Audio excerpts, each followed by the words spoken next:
네, 오늘 본문은 예수님께서 12제자를 파송하시는 그런 장면입니다. 목자 없는 양과 같은 이스라엘을 불쌍히 여기시고 그 양들을 모으시기 위해서 제자들을 보내는 것인데요. 먼저 1절 말씀부터 보면은 예수님께서 12제자를 부르시고 그들에게 권능을 주시는 그런 말씀입니다. 12제자를 부르신다라는 것은 이스라엘의 12지파와 관련이 있습니다. 하나님께서는 일찍이 야곱을 통해서 12아들이 나게 하시고 그들을 통해서 이스라엘이 12지파를 이루게 하여 주셨습니다. 그들이 하나님의 백성이 된 것은 그들이 자격이 있어서가 아니고 전적으로 하나님의 은혜로 된 것이었는데요. 그들은 큰 민족을 이루게 되었고 또 애굽에서 종살이를 하다가 하나님의 은혜로 해방되어서 약속하신 가나안 땅에서 하나님의 나라를 이루게 되었습니다. 그러나 그들은 하나님의 백성으로서의 그 사명을 잘 감당하지 못했고 결국 남과 북으로 갈라지게 되었고 또 나중에는 아수르와 바벨론의 나라가 멸망하게 되었습니다. 나라를 빼앗긴 중에서도 성전을 회복하기도 하고 또 성벽을 회복하기도 하는 그런 은혜를 주셨지만 그것으로 하나님의 나라가 또 완전히 회복된 것은 아니었습니다. 그렇게 하나님의 나라를 갈망하던 그런 차에 세례 요한을 통해서 드디어 이제 하나님의 나라가 임박했음을 알리게 되고 회개하라 천국이 가까이 왔다 이런 말씀이 전해지게 됩니다. 그리고 예수님께서 드디어 하나님의 나라, 새 하나님의 나라, 새 예루살렘, 새 나라와 새 땅을 이루는 사역을 감당을 하시는데요. 그 사역들이 또 제자들을 통해서 이루어지게 됩니다. 그렇게 12제자를 택하셨고 이 12제자에게 권능을 주셨다 말씀을 하시는데요. 이러한 권능은 사도적인 권능입니다. 하나님께서 특별 계신 성경 66권이 아직 완성되기 전에 사도들에게 권능을 주셔서 예수님이 메시아다라는 그런 사실을 증거하게 하신 것인데요. 그 권능을 더러운 귀신을 쫓아내고 모든 병과 모든 약한 것을 고치는 그런 권능이 되겠습니다. 이러한 권능은 선지자 이사야를 통해서 말씀해 주신 그 메시아의 권능입니다. 따라서 이 권능을 통해서 증거되는 것은 예수님이 메시아다라는, 예수님이 그리스도다라는 그런 사실입니다. 아직 신약이 완성되기 이전이기 때문에 예수님이 메시아다라는 그 사실을 예수님이 보여주시는 표적들을 통해서 그리고 사도들이 행하는 그런 권능들을 통해서 나타나게, 증거하게 되는 것이죠. 그래서 이 권능을 주셨다라는 것은 이들을 통해서 복음을 전하게 하기 위함입니다. 예수님이 그리스도다라는 사실을 전하게 하기 위해서 구약 성경만으로는 지금 오신 예수님이 메시아다라는 그런 것이 확실하게 다 완전하게 다 드러나지 않으니까 권능을 통해서 그걸 증거하게 하신 거죠. 오늘날로 치면은 이제 우리 오늘날의 예수님이 그리스도다라는 사실, 예수님이 우리의 구원자다라는 사실을 무엇으로 증거를 하죠? 우리는 권능을 통해서 증거하는 것이 아니라 바로 이제 이미 기록된 이제 완성된 성경 66권을 통해서 증거합니다. 그래서 이 제자들에게 이 예수님이 그리스도다라는 사실을 증거하게 하기 위해서 권능을 주셨다라는 것은 오늘날 우리들에게 성경을 주셨다라는 것과 똑같습니다. 여러분, 제자들에게 이 권능을 주신 것처럼 하나님께서는 우리들에게 성경을 주셨고요. 그 성경을 통해서 예수님이 그리스도다라는 사실을 증거하게 하십니다. 오늘날에는 그래서 이러한 사도적 권능이 일어나지는 않습니다. 왜냐하면 예수님이 그리스도라는 사실이 완벽하게 다 증거되었기 때문입니다. 성경으로 그것이 완전하게 증거된 것이죠.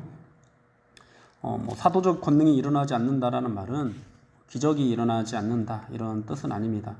오늘날에도 하나님께서는 기도를 통해서 또 다른 하나님의 사역들 가운데 기적들이 일어나고 또 수많은 병자들을 고쳐주는 그런 일들을 행하십니다.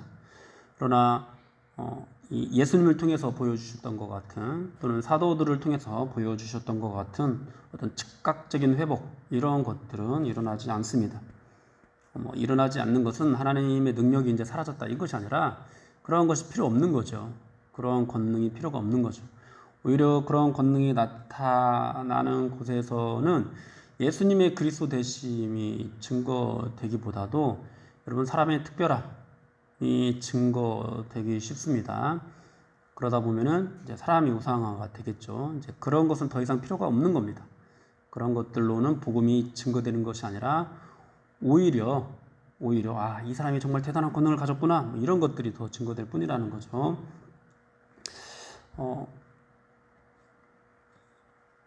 그래서 오늘날에는 그런 권능을 통해서 예수님이 그리스도다라는 사실이 증거되지 않고 이제 성경을 통해서 증거하게 되는데요. 하나님 나라의 회복이 이 예수님이 그리스도라는 사실을 통해서 증거된다라는 그런 말씀이 되겠습니다. 이제 제자들에게 그렇게 권능을 주셔서 하게 하신 것은 이제 예수님이 그리스도라는 사실을 증거하는 것인데요.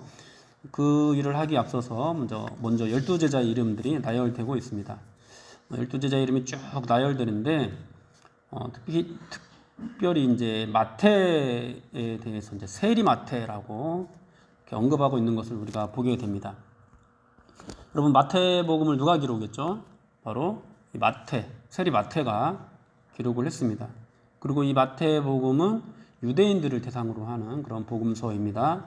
근데 굳이 마태가 세리라는 사실을 언급하고 있습니다. 다른 복음서에서 이제 마태를 소개한 것들을 보면은 세리라는 것을 언급하지 않습니다. 이 마태복음에서만 세리 마태다 이렇게 언급을 하게 되는데요. 우리는 이 마태가 세리라는 것뿐만 아니라 또 다른 제자들의 직업이 나오진 않습니다만은 여기에서는 다른 제자들도 그 직업들이, 그들의 신분이 그렇게 대단하지 않다라는 것을 잘 알고 있습니다. 마태가 세리라는 사실, 그리고 제자들이 어부나 이런 좀 천한 신분이라는 이 사실이 부끄러운 것이 아닙니다. 오히려 이 제자들의 면면을 볼 때 우리는 하나님의 긍휼이 얼마나 풍성한지를 보게 됩니다. 사실 이스라엘 백성들이 선민이라는 자부심을 가지고 있기는 하지만은 야곱의 12아들들의 면면을 볼 때도 결코 그들은 대단한 사람들이 아니었습니다. 굉장히 부끄러운 사람들이었습니다. 살인을 저지른 자들이었고, 또 아버지 아내와 통간한 그런 사람도 있고, 동생을 종으로 팔아버리는 그런 일을 저지르기도 했던 그런 사람들이었습니다. 그런 사람들을 하나님의 백성으로 삼았다라는 것도 역시 하나님의 은혜와 긍휼이 더욱더 풍성하게 드러나는 거죠. 이 제자들의 면면도 그와 같이 하나님의 긍휼이 나타나는 그런 것이 되겠습니다. 그리고 이제 제자들을 파송을 하는데요. 제자들을 파송을 하면서 이방인의 길로도 가지 말고 사마리아인의 고을에도 들어가지 말고 또 이스라엘 집에 잃어버린 양에게로 가라라고 이렇게 말씀을 하십니다. 방금 전에 이제 사마리아 땅에서 방금 전이 아니라 이제 사마리아 땅에 가서 이제 복음을 전하시기도 했던 이 예수님이 지금 제자들을 보내실 때 이 사마리아로 가지 말라라는 그런 말씀을 하는 것을 보게 되는데요. 이것은 제자들이 사마리아로 아예 가는 것을 금한 것이 아니라 일단은 1차적인 복음의 이 사명들을 이루기 위함입니다. 예수님께서 제자들을 이스라엘로 보내시는 이유는 이제 언약이 1차적으로 이스라엘을 대상으로 하기 때문인데요. 그렇게 이스라엘 백성들에게 제자들을 보내면서 천국이 가까이 왔다라고 전파를 하라고 그렇게 말씀하십니다. 그리고 병든 자를 고치고 죽은 자를 살리고 나병한 자를 깨끗하게 하고 귀신을 쫓아내는 그런 사역들을 하라고 말씀을 하시는데요. 이것이 이제 예수님의 메시아 되심을 증거하는 그런 권능이라고 말씀을 드렸습니다. 그러니까 이런 권능을 행했다라는 것은 결국 뭐냐면은 예수님이 그리스도다, 우리를 보내신 자가 그리스도다라는 사실을 증거했다라는 그런 뜻이 되겠습니다. 그래서 오늘날 우리가 하나님의 말씀을 가지고 복음을 전하는 것과 같은 내용이 되겠습니다. 그리고 이것들을 거저 받았으니 거저 주라고 말씀을 하십니다. 그렇게 거저 받은 것, 거저 주어야 할 것이 이제 12절에서 드러나는데요. 그것은 평안아일힐라, 즉 이제 평화입니다. 이 평화는 헬라어로 에이레네이고 히브리어로는 샬롬인데요. 평안을 주라라고 말씀하시는 것은 이스라엘 가운데 평안이 결국 없다라는 그런 뜻입니다. 왜 이스라엘 중에 평안이 없는 것일까요? 그들이 하나님과의 관계가 깨졌기 때문입니다. 당시 유대인들은 자신들이야말로 선민이고 그리고 하나님의 백성이라고 자부하고 있었습니다. 그런데 예수님은 그런 사람들에게 제자들을 보내시면서 평안을 전하라고 말씀을 하십니다. 그들에게서 하나님과의 관계가 깨져 있다라고 말씀을 하시는 것이죠. 그들은 스스로 이제 율법을 지켜서 자기들이 하나님의 거룩한 백성으로 살고 있다라고 그렇게 생각을 하지만은 이제 하나님은 그들이 하나님과의 언약 관계가 깨져 있고 그래서 평안을 잃어버렸기 때문에 평안을 전하라고 말씀을 하시는 것입니다. 예수님께서는 이 평안을 거저 받았으니 거저 주라고 말씀하십니다. 이 평안은 곧 예수 그리스도의 평안이고요. 이 평안은 오늘날 또 보혜사 성령님과 함께 우리에게 주어지는 그런 평안이 되겠습니다. 그러면서 그 평안을 거절하는 사람들이 나타나면 어떻게 하느냐? 이제 발의 먼지를 떨어버려라. 이제 떠나가라. 그 사람들 내버리고 떠나가라. 이렇게 말씀을 하시면서 그 땅이 소돔과 고모라 땅보다 더 큰 심판을 받게 될 것이다라는 그런 말씀을 주십니다. 이 말씀은 이제 이스라엘에 대한 심판의 말씀이기도 합니다. 이스라엘은 1차적으로 언약의 대상이기 때문에 그들에게 먼저 복음이 전해졌고요. 그러나 그들은 복음을 받아들이지 않았습니다. 오히려 예수님을 십자가에 못 박아 죽여버립니다. 결국 예수님을 거절한 예루살렘이 소돔과 고모라가 되는 그런 징계를 받게 되는데요. 성경은 유대인들이 거절한 복음이 이제 결국 이방인들에게 흘러가게 된다라고 그렇게 또 증거를 합니다. 이것이 이제 복음이라는 거죠. 이 복음의 내용을 보면은 이제 평안만 있는 것이 아니었습니다. 결국은 발의 먼지를 떨어버려라. 그리고 그 땅이 소돔과 고모라보다 더 혹독하게 될 것이다. 이런 말씀은 이 복음의 이면 가운데 하나님의 심판의 메시지도 담겨 있다라는 것을 우리가 보게 됩니다. 사랑하는 여러분, 이 말씀을 통해서 이제 복음의 1차적인 그런 사명들이 이루어지게 되는 것을 보게 됩니다. 복음은 먼저 유대인들에게 전해졌습니다. 그러나 이제 그들이 받지 않으면 그 땅이 소돔과 고모라가 될 것이다라고 그렇게 말씀을 하십니다. 그리고 그렇게 말씀하신 대로 유대인들이 복음을 받아들이지 않아서 유대인들은 정말 혹독한 심판을 받게 되고요. 그리고 그 복음은 결국 이방인들에게도 전해지게 됩니다. 사랑하는 여러분, 예수님께서는 이 복음을 전하라고 하시면서 평안을 전하라고 말씀하시는데요. 우리는 이 평안, 복음에 이 평안만이 담겨 있다라고 생각해서는 안 됩니다. 오늘 본문에서도 보면은 복음을 받아들이지 않는 그런 자들에게 심판이 선언되고 있음을 보게 됩니다. 그리고 하나님께서는 그 선언한 대로 복음을 받아들이지 않는 그 유대인들에게 심판을 행하셨습니다. 이스라엘이 이제 로마로부터 갖은 핍박을 받는 가운데 그 성벽이 완전히 정말 이 땅에 아무것도 남지 않고 돌 위에 돌 하나도 남기지 않고 멸망하게 되는 그런 일들이 일어나게 되고요. 또 많은 사람들이 이 나치의 유대인 학살들도 결국은 하나님의 징계가 아니냐 이렇게 보기도 합니다. 이들 가운데 하나님의 엄청난 그런 진노가 임하게 된 것이죠. 사랑하는 여러분, 이 복음이 평안인데요. 이 복음이 또 우리에게도 전해졌습니다. 그런데 여러분, 우리에게 전해진 이 복음 안에 평안만이 있다라고 생각해서는 안 됩니다.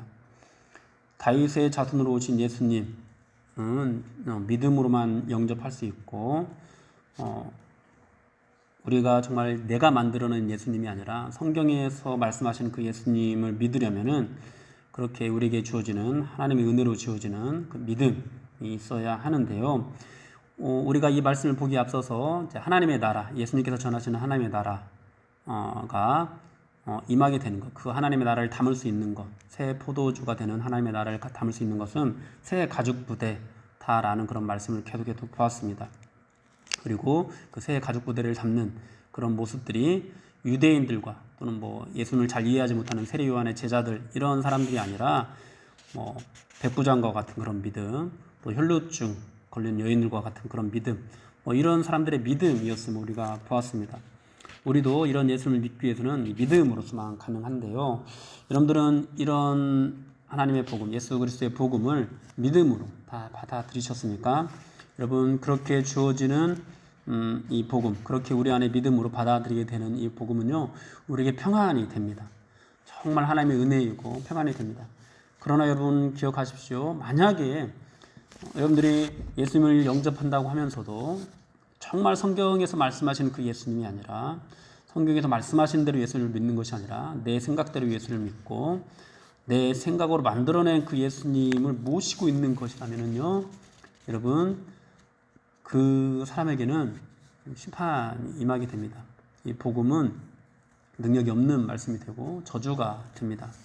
그러면 여러분, 이 복음 앞에서 하나님이 은혜를 주신다라는 사실 앞에서 우리가 정말 감사하고 감격하기도 해야 되겠지만은, 여러분 이 복음이 받아들여지지 않는 곳에 하나님의 심판이 임한다라는 사실을 우리가 분명히 알고 두려움으로 이 복음을 가지고 있을 수 있어야 되겠습니다. 복음을 전할 때도 여러분 이 심판과 하나님의 진노를 반드시 생각해야 됩니다. 특별히 우리가 자녀들에게 이 믿음을 잘 전해주지 못해서 다음 세대 사역들이 정말 위기를 맞게 된 그런 상황 가운데 있는데요. 여러분 이것은 정말 부끄러운 일입니다. 성령이 역사하지 않는 이슬람교만 해도 그럼 자녀들에게 그 믿음이 얼마나 잘 전해집니까? 근데 성령께서 역사하는 우리 기독교는 자녀들에게 믿음이 증거되지 않습니다. 여러분, 그럼 이것은 정말 우리가 두고두고 생각해야 될 그런 문제입니다.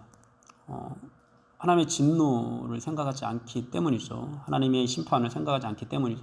그저 예수 믿으면 복 받는다라는 그런 사실에만 우리가 매몰되어서 그 진노가 얼마나 큰지, 다음 세대가 하나님의 이 복음을 받아들이지 않는 그 대가가 얼마나 큰지라는 것들에 대해서 생각하지 않기 때문에 그 절박함으로 그 복음을 붙들게 하지 않고 오히려 그 절박함으로 입시와 취업과 또 세상에서 성공을 더 붙잡게 했기 때문인 것이죠. 하나님 여러분, 하나님 심판이 있습니다. 하나님의 진노가 임합니다.